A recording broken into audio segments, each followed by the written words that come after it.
Welcome. This is the Balanced Life with Terica Dorset, the show where we go on a journey through the key steps to maintaining a balanced life so that we become the best version of ourselves.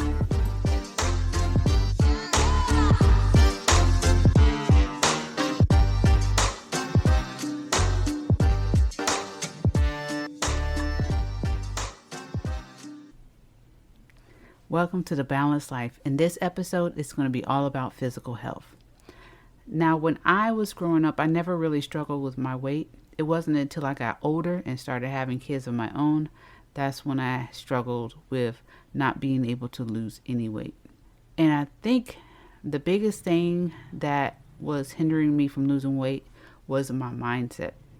And a lot of people don't realize that there's always a root to every issue, including your health and including any type of weight issue that you may be having. So at the time, I was working very long hours as a teacher, and I really neglected going to the doctor or going to the dentist or any type of health situations. It wasn't until I was probably closer to my 40s that I really noticed that my health was declining as far as not being able to lose weight. And I tried pretty much everything to get my weight under control. I even thought that if I avoided some meals, maybe not having as much food in my system would get rid of my issue. And of course, that did not work, because when you're neglecting the food from your body, you're basically starving yourself. And so now your stomach is having to try to find other resources to get that food, and it holds it all in. So I soon realized that that wasn't going to work. And so I took a long, hard look at my life, and I realized that the reason why I wasn't losing the weight is because of stress and my mindset. When you put negative things into your head, into the universe, that is basically what you get out of it. So if you're saying, I will never lose weight, more than likely you will never lose weight. But if you turn that into a positive and say to yourself, I'm not losing weight right now, but I'm going to do whatever I can do to lose weight, you will slowly start to see that your mindset is allowing you to be open up for change. So once I started doing that, I realized that another issue that I was having with my health was that I'm not eliminating the food that I was eating. So I tried teas, I tried all kinds of diets and things like that to try to get me to the weight that I wanted, and it just didn't work. It was very temporary. And I knew that those diets weren't going to last long, because you're taking away something that you normally do, and because you're doing that, it's not going to be a normal routine. So I made an intention of my mind to say, you know what? I want to make not this just a habit, but a lifestyle change. And so I researched some things that would help me to lose weight, including drinking more water, including adding more vegetables to my diet, because at the time I wasn't eating as much vegetables as my body is supposed to have, and that was another reason why I wasn't losing weight. I always encourage somebody, if you don't know what is going on with your body, to take a 5-day diary of what you're eating, and you'll soon realize that the food that you're putting in your body might be hindering why you may or may not be losing the weight. So I noticed that during the day, I didn't eat much. I was never a big breakfast person. I usually would eat something small, maybe a shake, maybe some fruit. And then during lunch, I would eat, a lot. Like, I definitely love going to Chinese restaurants. I'd go out to eat every once in a while. And doing that every once in a while was okay. But when you're doing it 4 or 5 days a week, that's when it turns into a problem. And that is why I think that having a diary for 5 days definitely helped me realize that what I was eating was hindering my physical and my mental health. So once I realized that, I changed the way I eat.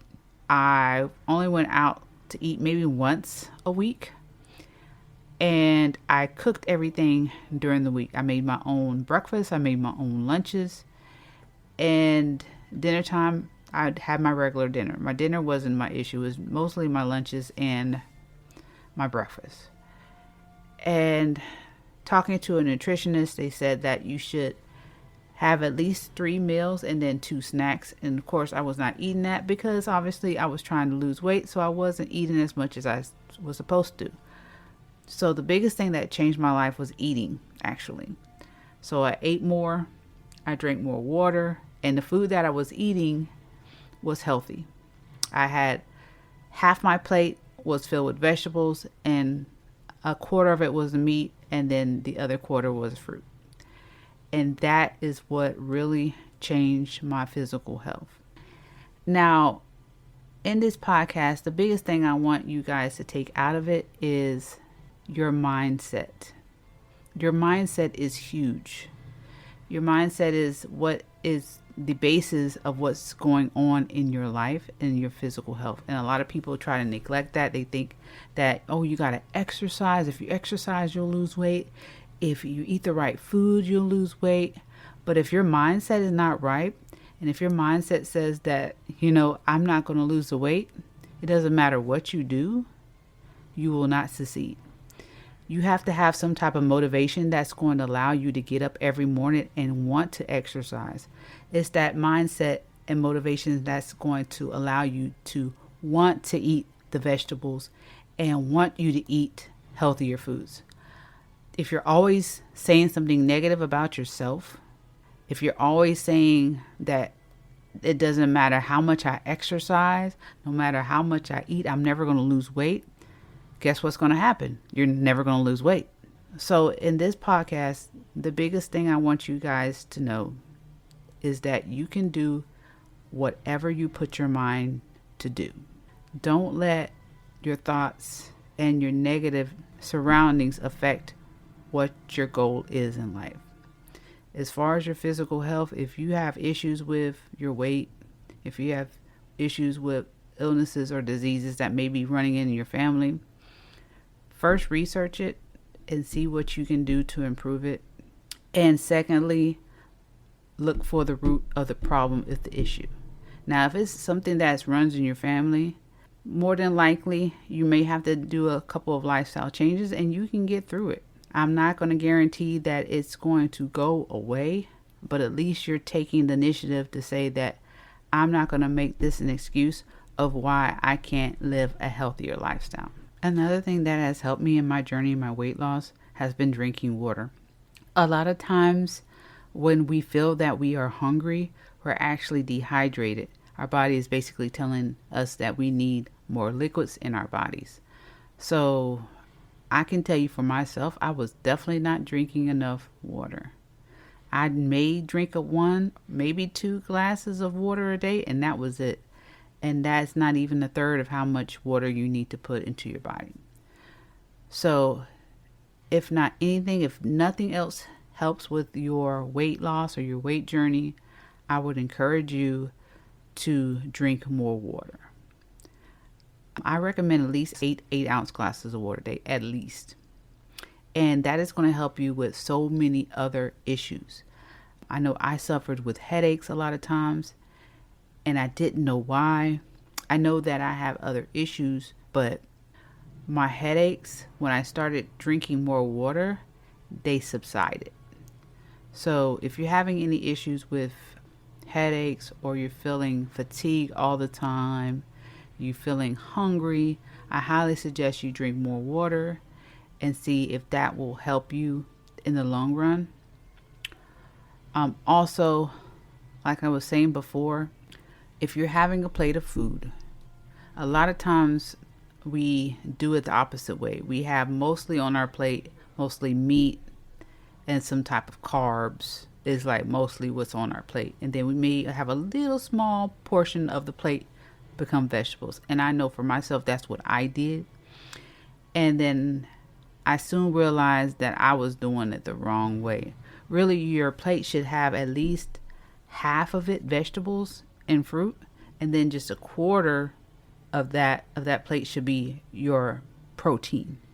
And try to stay away from carbs as much as possible, because a lot of carbs have sugar in it, which can also hinder your weight loss journey. So hopefully these tips about your physical health will help you. And I also encourage you guys, if you haven't had your annual physical, to do that. And also your 6 month to year checkup at the dentist is super duper important, because you don't want your health to take over your future. If you can take over your health as early as you can, do it now, because if you don't, it will take over your future later on. That goes with your teeth, that goes with your body. Anything that has to do with your wellness, that applies. I know when I was having issues with my teeth, all of those things could have been avoided if I had done the precautionary things that I was supposed to be doing, like flossing and brushing every single day. No, nobody likes to floss.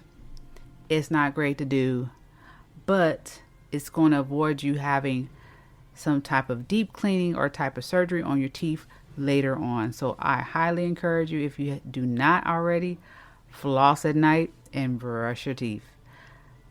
Anything that you know about your family history, and even if you don't know about your family history, I encourage you to look into it, because you might find that some things that you may be dealing with might be genetic, and there's some precautionary things that you can do to kind of avoid those types of ailments in your life. I know that in my family we have history of diabetes and high cholesterol, but I wasn't going to make that an excuse on why I couldn't be in good condition or in good health. So knowing that I have that in my family history, I researched it. I said, what are the things that I should avoid so that I'm not in that diabetic phase? What are the things that I need to avoid if I don't want to have high cholesterol, right? Because I did not want my family history to be who I was and going to hinder my own personal health. So hopefully this podcast has been a blessing to you, and I can't wait to see you on the next episode. It's definitely going to be a good one. So if you don't follow me already, I am on TikTok as Terica Dorset. I am also on YouTube as well. So follow me in those handles. Can't wait to see you on the next show.